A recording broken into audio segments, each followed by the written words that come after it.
नमस्कार प्रिय भक्तगणों। देवशयनी एकादशी वह तिथि है जब भगवान श्री हरि 4 माह के लिए क्षीर सागर में योग निद्रा में चले जाते हैं और फिर लगभग 4 माह बाद तुला राशि में सूर्य के जाने पर उन्हें उठाया जाता है। उस दिन को देवोत्थानी एकादशी कहा जाता है। इस बीच के अंतराल को ही चातुर्मास कहा गया है। ऐसे समय में बाकी सभी देवी देवता भी भगवान श्री नारायण के चरणों का आश्रय लेकर उनकी सेवा में व्यस्त रहते हैं और इसलिए अगले 4 महीने तक कोई भी शुभ कार्य नहीं होता। देवशयनी एकादशी के बाद मांगलिक कार्य करना तो वर्जित होता ही है। इस दौरान विवाह, सगाई, गृह प्रवेश आदि शुभ कार्य नहीं करने चाहिए। ऐसा करने से इन कार्यों में सफलता नहीं मिलती है और इसीलिए इन 4 मास को चतुर्मास के नाम से भी जाना गया है, जब आध्यात्मिक साधकों को अधिक से अधिक अपनी साधना, जप तप, दान और पुण्य कार्य करने चाहिए। अधिकतर लोग देवशयनी एकादशी से प्रारंभ होने वाले चातुर्मास का पालन करते हैं और इस्कॉन में चातुर्मास का पालन पूर्णिमा से पूर्णिमा तक किया जाता है। ये ऐसे 4 मास है जो आपको परम भगवान श्री कृष्ण की भक्तिमय सेवा का शुभ अवसर प्रदान करते हैं और ये ऐसे 4 मास भी है जिसमें यदि आपने थोड़ा सा प्रयास भी कर लिया तो आपका आध्यात्मिक बहीखाता समृद्धि से चलने लगेगा। इन 4 मास में श्रावण, भाद्रपद, अश्विन और कार्तिक मास का समावेश होता है। ये 4 महीने वर्षा ऋतु के महीने हैं और इसलिए इन चारों महीनों में कुछ कुछ चीजों का हमें त्याग करना होता है। जैसे कि श्रावण मास में हरी पत्तेदार सब्जियां जैसे कि पालक, सरसों, मेथी, धनिया इत्यादि, सागस, भाद्रपद मास में दही और उससे बने हुए पदार्थ, अश्विन मास में दूध और दूध से बने हुए पदार्थ और कार्तिक मास में उड़द दाल और उससे बने हुए व्यंजन। शास्त्रों का मानना है कि अधिक मास में किया गया कोई भी जप तप, दान और पुण्य कार्य उस व्यक्ति को 16 लाख गुना ज्यादा फल देता है। कई लोग चातुर्मास व्रत का पालन देवशयनी एकादशी से प्रारंभ करते हैं। इसी दिन से चातुर्मास का आरंभ माना जाता है। तो प्रिय भक्तगणों, आज की इस वीडियो में आप जानेंगे कि चतुर्मास 2024 में कब से प्रारंभ है और कब समाप्त है। इस समय में आपको कौन से कार्य करने चाहिए, कौन से कार्य नहीं करने चाहिए और कौन से काम इस समय में अगर आप करते हैं तो उससे आपको किस फल की प्राप्ति होती है। किन चीजों का दान करना चाहिए, किन चीजों का भोजन करना चाहिए, कब स्नान करना चाहिए और चातुर्मास के क्या नियम होने चाहिए। और साथ ही आज की वीडियो में आप जानेंगे कि भगवान श्री कृष्ण ने युधिष्ठिर से किस प्रकार से चातुर्मास का वर्णन किया है। आज के इस वीडियो में आपकी संपूर्ण जानकारी दी जाएगी। वीडियो को पूरा अवश्य देखिएगा। नमस्कार दोस्तों, स्वागत है आप सभी का आपके पसंदीदा चैनल हिंदू रिलीजियस टेल्स में। दोस्तों, वीडियो शुरू करने से पहले अगर आप भगवान विष्णु के सच्चे भक्त हैं तो वीडियो को लाइक करके कमेंट सेक्शन में अवश्य लिखें ओम नमो भगवते वासुदेवाय नमः और हिंदू रिलीजियस टेल्स चैनल को सब्सक्राइब करके बेल आइकन का बटन दबाना बिल्कुल भी ना भूलें। प्रिय भक्तगणों, चातुर्मास का समय भगवान विष्णु की कृपा पाने का अत्यंत ही श्रेष्ठ और बहुत ही शुभ समय होता है। प्रिय भक्तगणों, शास्त्रों के अनुसार आषाढ़ मास की शुक्ल पक्ष की देवशयनी एकादशी से और कार्तिक मास की शुक्ल पक्ष की देवउठनी एकादशी तक के समय को चातुर्मास कहा गया है। चातुर्मास का मतलब होता है 4 महीने जो कि भगवान श्री विष्णु योग निद्रा में बिताते हैं, जैसे कि सावन का महीना, भाद्रपद मास, अश्विन मास और कार्तिक मास। यह 4 महीने भगवान श्री विष्णु को समर्पित होते हैं। शास्त्रों के अनुसार इन 4 महीनों के अगर आप व्रत धारण करते हैं या बिना व्रत धारण किए भी कुछ नियमों का पालन करते हैं तो इससे आपके जीवन में बहुत सारे बदलाव होते हैं। चातुर्मास में किए गए नियम पालन से बहुत अधिक पुण्य फलों की प्राप्ति होती है। इसलिए इस समय में धर्म की वृद्धि जब होती है तो इससे आपके जीवन में जो परेशानियां होती है वह समाप्त होती है और कोई भी आपकी भौतिक इच्छा पूर्ण होती है, आपकी आध्यात्मिक उन्नति होती है। इसके साथ ही भगवान श्री विष्णु की असीम कृपा आपको प्राप्त होती है और जन्म जन्मांतर के लिए बहुत सारे पुण्य फल आप संचित कर लेते हैं। तो चातुर्मास का समय बहुत महत्वपूर्ण होता है और इसके बारे में भगवान श्री कृष्ण ने स्वयं युधिष्ठिर को बताया है कि यह समय कितना महत्वपूर्ण होता है। चातुर्मास के नियम के बारे में भगवान श्री कृष्ण के द्वारा पद्मा एकादशी की कथा सुनाने के बाद भगवान श्री कृष्ण ने कहा, हे राजन, इस पद्मा एकादशी का ही दूसरा नाम हरिशयनी एकादशी भी है। आज से भगवान विष्णु 4 मास के लिए शयन करते हैं और चतुर्मासी के व्रत भी प्रारंभ होते हैं। तब युधिष्ठिर ने विनीत भाव से पूछा, हे जनार्दन, भगवान विष्णु के शयन की विशिष्ट पूजा विधि और व्रत तथा चातुर्मास व्रत कैसे किया जाता है? मेरी जानने की बड़ी इच्छा है। कृपया इसके बारे में भी विस्तार पूर्वक बतलाइए। भगवान श्री कृष्ण बोले, हे राजन, अब मैं आपको भगवान विष्णु की हरिशयन पूजा और चातुर्मास के व्रत का संपूर्ण विधान बतलाता हूँ। इसे आप ध्यान पूर्वक सुनिए। जब सूर्य कर्क राशि में जाता है तब भगवान शयन करते हैं, और जब सूर्य तुला राशि में आता है भगवान सोकर उठते हैं। हे राजन, अधिक मास के आने पर भी यह क्रिया इसी प्रकार की जानी चाहिए, और इसके अतिरिक्त अन्य किसी भी दिन ना तो देवताओं को या भगवान को शयन कराना चाहिए और ना ही उन्हें जगाना चाहिए। चातुर्मास व्रत और शयन की विशिष्ट पूजा के बारे में बताते हुए भगवान श्री कृष्ण ने आगे कहा, चातुर्मास का व्रत करने वाले व्यक्ति को भगवान विष्णु की चतुर्भुजी सोने की मूर्ति का षोडशोपचार विधि से पूजन करना चाहिए और चातुर्मास व्रत के नियम का संकल्प करना चाहिए। भगवान की सोने की मूर्ति को पीतांबर पहनाकर सुंदर श्वेत सैया पर शयन कराए और धूप, दीप, नैवेद्य आदि से भगवान का षोडशोपचार पूजन करें। पंचामृत से स्नान आदि कराकर इस प्रकार कहे, हे ऋषिकेश, लक्ष्मी जी सहित मैं आपका पूजन करता हूँ। आप जब तक चातुर्मास शयन करें मेरे इस व्रत को निर्विघ्न रखें। भगवान विष्णु की इस प्रकार पूजा और स्तुति करके शुद्ध भाव से मनुष्य को दातून के नियमों को ग्रहण करना चाहिए। विष्णु भगवान के इस व्रत को ग्रहण करने के 5 काल वर्णन किए गए हैं। ये व्रत देवशयनी एकादशी से प्रारंभ किया जाता है, और इसके अलावा जैसे कि एकादशी, द्वादशी, पूर्णमासी, अष्टमी और कर्क की संक्रांति से भी यह व्रत प्रारंभ किया जा सकता है, और देव उठनी एकादशी अर्थात कार्तिक मास की शुक्ल पक्ष की एकादशी के अगले दिन से यानी कि द्वादशी तिथि को यह व्रत पूर्ण होता है। इस व्रत के करने से समस्त पाप नष्ट हो जाते हैं। जो मनुष्य प्रतिवर्ष इस व्रत को करते हैं वे विमान पर बैठकर स्वर्ग हो जाते हैं। हे राजन, इस व्रत में गुरु तथा शुक्र की बाल और वृद्धावस्था वर्जित नहीं है। यदि सूर्य धनु राशि के अंश में भी आ गया हो तो भी यह तिथि पूर्ण समझी जाती है। जो स्त्री या पुरुष पवित्र होकर शुद्धता के साथ इस व्रत को करते हैं वे समस्त पापों से छूट जाते हैं। बिना संक्रांति का मास अर्थात मलमास देवता और पितृ कर्मों में वर्जित है। आगे भगवान श्री कृष्ण ने कहा, हे राजन, अब विभिन्न कार्यों का अलग अलग फल सुनो। जो मनुष्य प्रतिदिन मंदिर में झाड़ू देते हैं, जल से धोते हैं, गोबर से लीपते हैं या मंदिरों में रंग करते हैं, उनको 7 जन्म तक ब्राह्मण योनि मिलती है। जो मनुष्य चातुर्मास में भगवान को दूध, दही, घी, शहद और मिश्री आदि से स्नान कराते हैं तथा ब्राह्मणों को भूमि और स्वर्ण आदि का दान करते हैं, वे वैभवशाली होकर अंत में स्वर्ग में जाकर इंद्र जैसा सुख भोगते हैं। जो विष्णु भगवान की सोने की प्रतिमा बनाकर धूप, दीप, नैवेद्य और पुष्प आदि से भगवान का पूजन करते हैं वह इंद्रलोक में जाकर अक्षय सुख भोगते हैं। जो मनुष्य तुलसी से भगवान का पूजन करते हैं या स्वर्ण की तुलसी ब्राह्मणों को दान देते हैं वह सोने के विमान में बैठकर परम गति को प्राप्त होते हैं। जो मनुष्य भगवान को गूगल की धूप और दीप अर्पण करते हैं उनको अनेक प्रकार की संपत्ति मिलती है और वह जन्म जन्मांतर के लिए धनाढ्य हो जाते हैं। चातुर्मास की व्रत की महिमा का वर्णन करते हुए भगवान श्री कृष्ण ने आगे कहा, जो मनुष्य चातुर्मास में पीपल की तथा भगवान विष्णु की परिक्रमा करते हैं और पूजा करते हैं उनको विष्णु लोक की प्राप्ति होती है।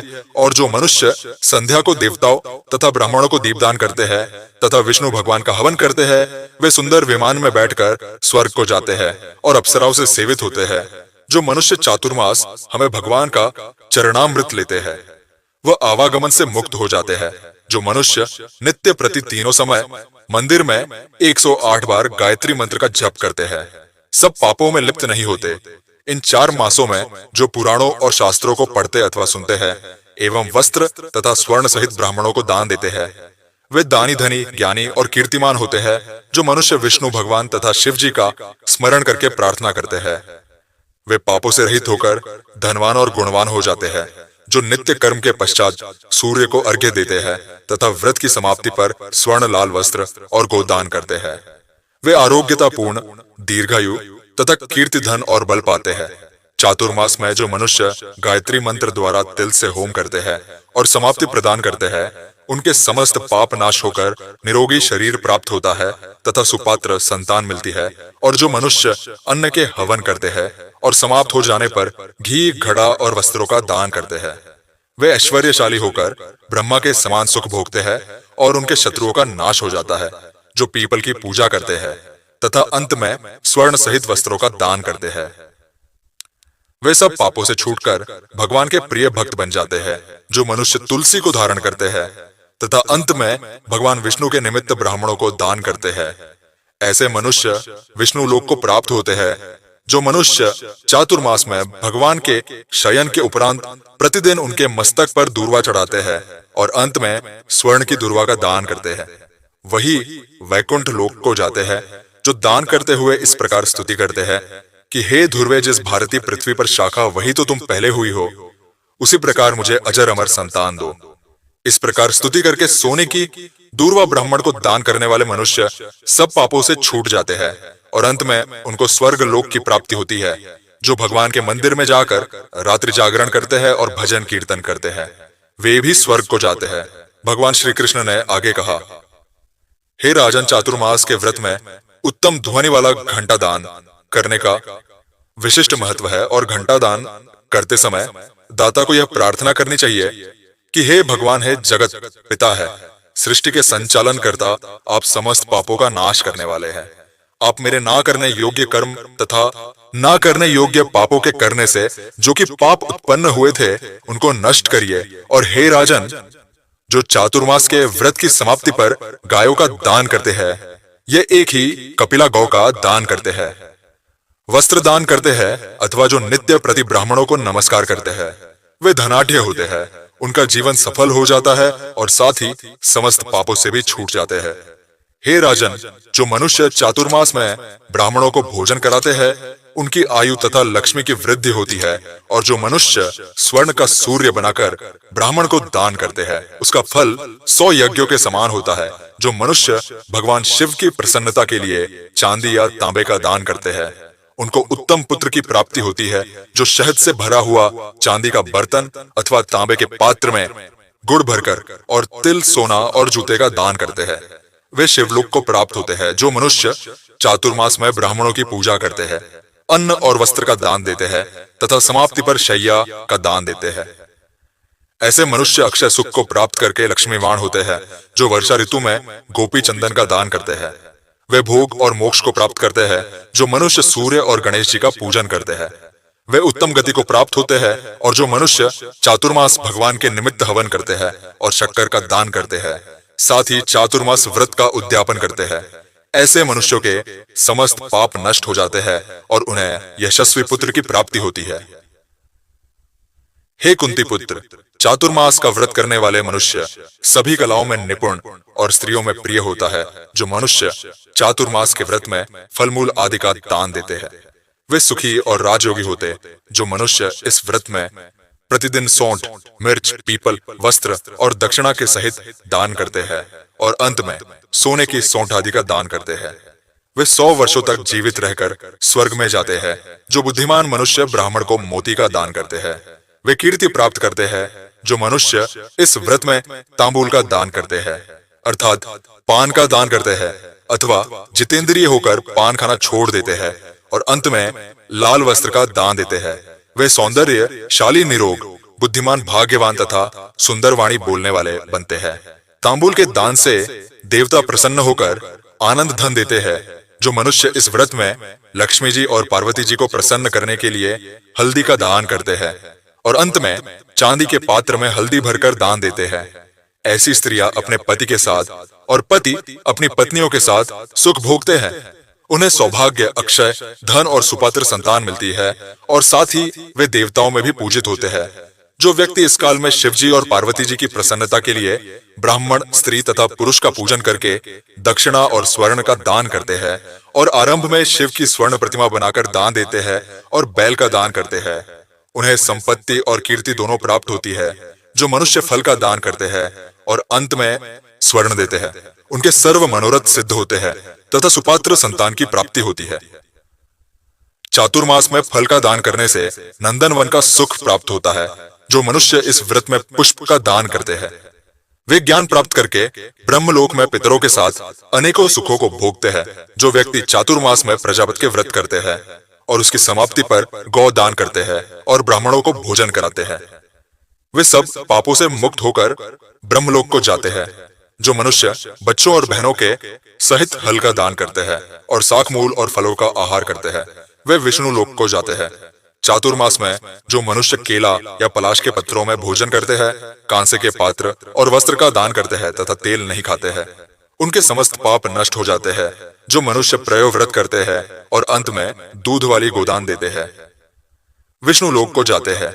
ब्रह्मघाती, बालघाती, सुरापान करने वाला, असत्य बोलने वाला, अगमया से गमन करने वाला, विधवा का शील भंग करने वाला, ब्राह्मणी तथा चंदा लेने के साथ भोग करने वाला महापापी भी चातुर्मास व्रत करने पर पाप मुक्त हो जाता है। हे राजन, चातुर्मास व्रत के अंत में 64 पल कांसे का पत्र तथा वस्तुओं और आभूषणों के साथ गौदान करना चाहिए। जो मनुष्य भूमि को गोबर से शुद्ध करके भगवान का स्मरण करते हैं, वे धार्मिक राजा होते हैं तथा उनकी संतान भी अच्छी होती है। उनको किसी शत्रु काम है नहीं होता और अंत में स्वर्ग लोक को जाते हैं। चातुर्मास व्रत में जो नित्य प्रति भजन कीर्तन करते हैं तथा अंत में ब्राह्मणों को भोजन कराते हैं, उन्हें शिवलोक की प्राप्ति होती है। जो मनुष्य एक समय भोजन करते हैं और अंत में निराहार रहते हैं और भूखों को भोजन कराते हैं, भक्ति पूर्वक भगवान का पूजन करते हैं, भगवान के शयन करने पर भूमि पर सोते हैं और जो मैथुन नहीं करते हैं, ब्रह्मचर्य का पालन करते हैं, वे यशस्वी और लक्ष्मीमान होकर स्वर्ग में जाते हैं। जो मनुष्य चातुर्मास में सपरिवार चावल या फिर जौ का भोजन करते हैं और जो तेल नहीं लगाते, अंत में कांसे या मिट्टी के पात्र में तेल भरकर दान करते हैं, अथवा जो साथ नहीं खाते और अंत में चांदी के पात्र को वस्त्र में लपेटकर या फिर 10 प्रकार के सांपों से भरकर वेद पाठ की ब्राह्मण को दान देते हैं, वे शिवलोक में जाकर अक्षय कीर्ति को प्राप्त करते हैं।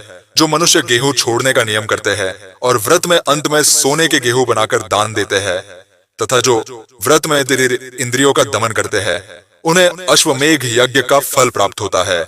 जो मनुष्य श्रावण मास में साग, भादो में दही, आश्विन में दूध और कार्तिक में दाल का त्याग करते हैं, वे निरोग और स्वस्थ रहते हैं।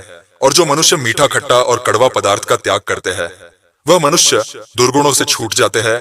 जो मनुष्य भगवान का स्मरण करते हैं तथा जो पुष्प आदि का त्याग कर देते हैं, वे स्वर्ग को जाते हैं। जो चंद्रायण व्रत करते हैं, जो एकमात्र दूध का ही भोजन करते हैं, वे ब्रह्मलोक को प्राप्त होते हैं। उनका वंश प्रलय तक रहता है। जिस दिन भगवान उठते हैं, उस दिन ब्राह्मणों को वस्त्रों का दान करना चाहिए तथा भोजन कराना चाहिए। ये सब दान सुपात्र को देने चाहिए। कुपात्र को दान देने और लेने वाला दोनों ही नरकगामी होता है। भगवान श्री कृष्ण कहते हैं, हे राजन, इस प्रकार से चातुर्मास व्रत के नियम का पालन करने वाला मनुष्य समस्त प्रकार के पापों से मुक्त होकर और समस्त प्रकार के सुखों को प्राप्त करता है और अंत में विष्णु लोक को प्राप्त होता है। तो दोस्तों, चातुर्मास का समय प्रारंभ हो जाता है हरिशयनी एकादशी से। लेकिन सावन का महीना चातुर्मास का पहला महीना होता है। इसीलिए बहुत से भक्त हैं जो कि आषाढ़ मास की पूर्णिमा से चातुर्मास का व्रत करते हैं और बहुत से भक्त हैं जो कि हरिशयनी एकादशी से ही चातुर्मास का व्रत शुरू कर देते हैं। तो यह दोनों ही दिन श्रेष्ठ होते हैं। आप चाहे तो एकादशी से भी शुरू कर सकते हैं या फिर आषाढ़ मास की पूर्णिमा से भी शुरू कर सकते हैं। जो भक्त देवशयनी एकादशी से प्रारंभ करते हैं चातुर्मास का व्रत, वह देवउठनी एकादशी पर अपना व्रत समाप्त करते हैं, व्रत का उद्यापन करते हैं। और जो भक्त आषाढ़ मास की पूर्णिमा से चातुर्मास का व्रत शुरू करते हैं, वह कार्तिक मास की पूर्णिमा पर व्रत का समापन करते हैं, व्रत का उद्यापन करते हैं। और इस बार यानी कि साल 2024 में चातुर्मास की शुरुआत 17 जुलाई 2024 बुधवार से हो रही है, जिसका समापन 12 नवंबर को यानी देवउठनी एकादशी पर होगा। इस दौरान कई नियमों का ध्यान रखा जाना भी जरूरी है। आइए अब जानते हैं चातुर्मास में हमें किन नियमों का पालन करना चाहिए। लेकिन उससे पहले अभी तक आपने वीडियो को लाइक नहीं किया है तो वीडियो को लाइक अवश्य कर दें। प्रिय भक्तगणों, चातुर्मास आषाढ़ शुक्ल एकादशी से कार्तिक शुक्ल एकादशी तक चलता है। इन 4 महीनों के दौरान हर दिन सूर्योदय से पहले उठना चाहिए और स्नान करना चाहिए। भगवान विष्णु की पूजा करनी चाहिए। इसी महीने सावन माह भी शुरू होता है। चातुर्मास के दौरान ब्रह्मचर्य के नियमों का पालन करना चाहिए। बुरे विचारों और बुरी बातों से दूरी बनाकर रखें।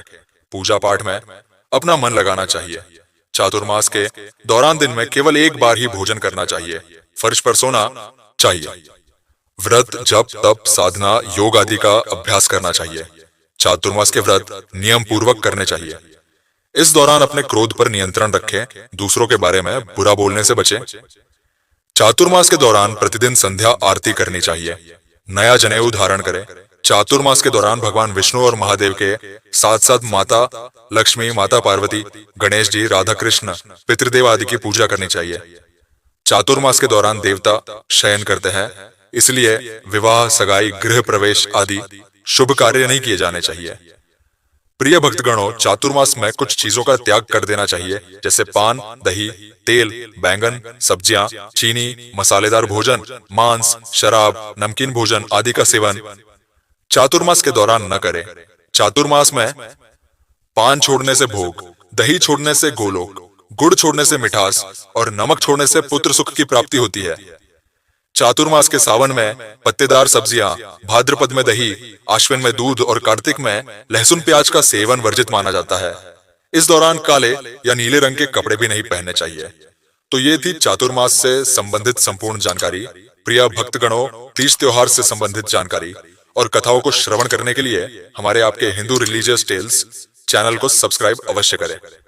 वीडियो को लाइक करना बिल्कुल भी ना भूले। धन्यवाद। जय जय सिया राम। हर हर महादेव।